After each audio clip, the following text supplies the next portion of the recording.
غزہ میں اسرائیلی مظالم تھم نہ سکے۔ اسرائیلی فوج نے رات بھر خان یونس، زیتون اور دیر البلح میں بمباری کی، جس کے نتیجے میں صحافیوں سمیت 50 فلسطینی شہید ہو گئے۔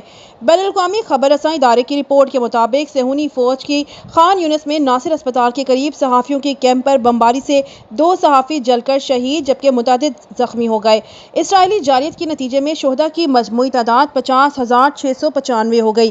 حماس نے اسرائیلی حملوں میں بچوں کی شہادت کی شدید مذمت کرتے ہوئے کہا کہ غزہ میں بچوں کی اموات اسرائیلی جنگی جرائم کا واضح ثبوت ہیں۔ امریکہ اور اسرائیل غزہ میں ہونے والی نسل کشی کے برابر ذمہ دار ہیں۔ عرب ممالک اور عالمی برادری اسرائیلی جارحیت رکوانے میں ناکام ہے۔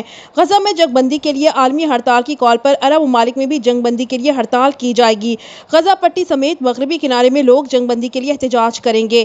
اسرائیلی فوج کی بربریت کے خلاف پاکستان میں بھی فلسطینی عوام سے اظہار یکجہتی کیا جائے گا۔ دوسری جانب حماس کے مسلح ونگ القسام بریگیڈ نے اعلان کیا ہے کہ اس نے اشدود شہر پر راکٹ حملہ کیا ہے۔